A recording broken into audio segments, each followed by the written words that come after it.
almost like the Flashpoint, where it starts, one of the key matrix lines that will help shatter this status centralized system.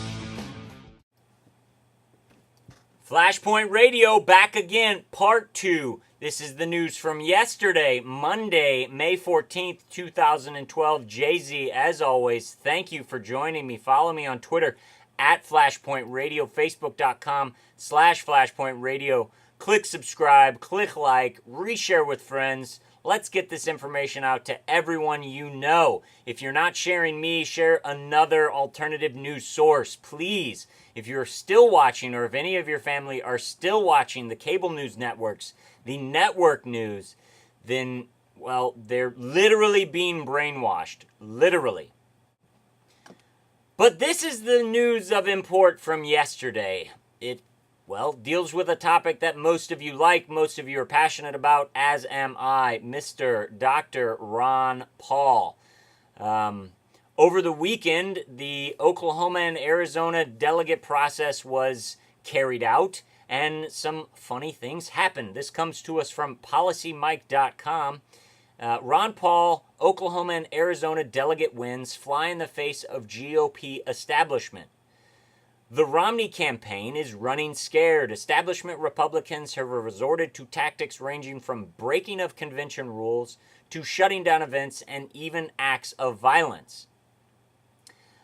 Turns out that in Arizona, Josh Romney, the son of Mitt Romney, was booed off of the stage at the delegate proceedings, which I think is funny because all he did was get up there and spout talking points.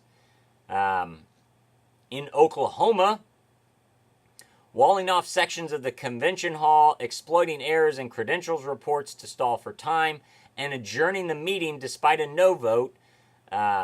They broke the convention rules and ignored votes from the floor in order to claim victory. I mean, but I don't even know what to say. But they decided to hold a rump convention in the parking lot. So there's going to be a lot of contention coming out of Oklahoma, and I believe it was in Arizona where a Ron Paul supporter, 2 Ron Paul supporters were attacked by 2 Romney supporters. Video link below, but one person was punched in the back of the head. So yes, when you decide to say that Ron Paul supporters are the crazy ones and the people who act like liberal idiots, who's acting like Obama supporters now? Huh? Maybe it's the supporters of the other Obama, the guy who gets his money from the same place Obama does. So there are maybe some good news coming out of Oklahoma and Arizona.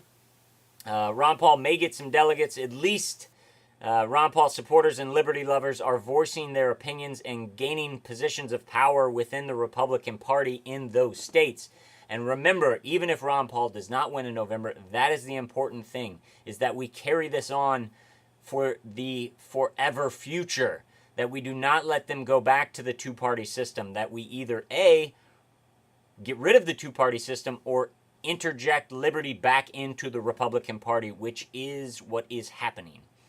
But while I was going through Flashpoint Radio yesterday, mumbling, bumbling, and stumbling, Ron Paul's statement was put out regarding his campaign going forward. Quote, "We will continue to take leadership positions, win delegates, and carry a strong message to the Republican National Convention that liberty is the way of the future.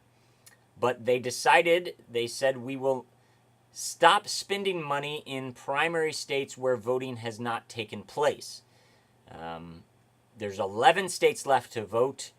Most of them are primary election votes, and most of them are, well, unfortunately in the Romney bag. When Mitt Romney has the money he has, he can run the ads, he can get the people out, he can pay the people to do his bidding, and that's what you get. But I read this statement and I got, well, what I got from it. And what I got from it was they're not going to waste money where they don't think it's needed. They're going to focus money on where it is still needed, the delegate process in the states that he can still gain delegates. I did not see one mention of the word suspend. Not one mention of campaign suspended. I don't know, but it seems like if you're going to suspend your campaign, you might actually say the words suspend campaign. And this was the headline that came from Drudge Report right after that happened. Paul out headline on the Drudge. On screen, check it out. Yes, the media went crazy yesterday, reporting Washington Times. Ron Paul ends his hunt for votes from primaries. Representative Ron Paul said Monday he will not compete in Republican primaries in any of the states that have not yet voted, essentially ending the 2012 primary season and leaving the path open for Mitt Romney to win the GOP presidential nomination. Essentially ending the 2012 primary season. Is this journalism or is this editorialism? You just said he essentially ended the 2012 primary season, even though the 2012 primary season is not over. Ron Paul is still amassing delegates. He's still winning states. And he hasn't suspended his campaign. How about this from our friends over at the Huffington Post, AOL Huff Post Hill? Ron Paul drops out. In parentheses, Ron Paul was still running? Ha ha ha ha ha! I didn't even know he was still there. Really? Really? Ignoring him is not going to make him go away. Gandhi said the same thing. You ignore them. I don't even know what order it comes in, but it's something like you mock them, they mock you, they ignore you, they attack you, then you win. So I suppose they've already attacked us, they've already mocked us, which they did now, and they ignored us. And I'm pretty sure they did it all at the same time. So sounds like, according to Mahatma Gandhi, we're about to win. But after the news went crazy that Ron Paul dropped out, Mitt Romney's the nomination, even though they had already anointed him, they decided to backtrack. Why? Because they probably called the Ron Paul campaign and asked about his announcement of suspending his campaign, and Jesse Benton, his campaign manager, said, quote, Dr. Paul is not dropping out or suspending his campaign. Let me be very clear. So, egg on your face, trickle-down media. You decided to report on what you thought had already happened because you thought it was an inevitability, but maybe, just maybe, that is what the Ron Paul campaign wanted you to do. Because maybe those Romney supporters who were getting paid to go out there and campaign for him won't be getting paid anymore. Maybe they won't show up because they don't think Ron Paul bots, aren't going to be a challenge anymore. Maybe this was really just a psychological ploy to get you to give up and to let our stealth delegates get their way to the national convention in Florida and screw your party up.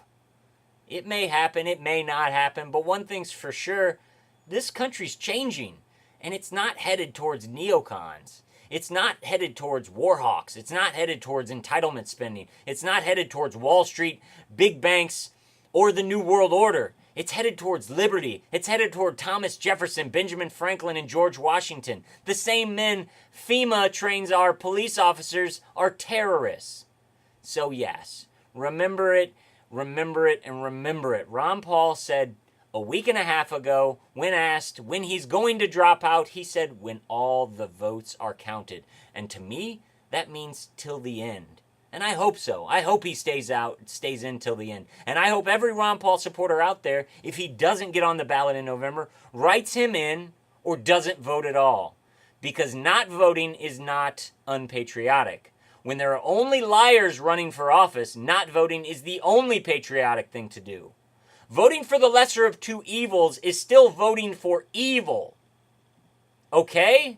You don't have to vote. You don't have to put a flag sticker on your car to be patriotic. Okay? You can support the Constitution, the Bill of Rights, and man's right to be free from an overbearing government. That is patriotic, and that is what our founders would be proud of. Not bowing to the TSA and letting them grope your wife when you fly to Florida, or the Bahamas, or California. Or maybe when you get on a subway train in Chicago. They're coming for you. NATO, here we come. Thank you for watching part 2 of Flashpoint Radio here on Tuesday, May 15th. I'll see you back in just a few. Get ready, man, we get too much. All the world will suffer, the Wookiees wicked clutch.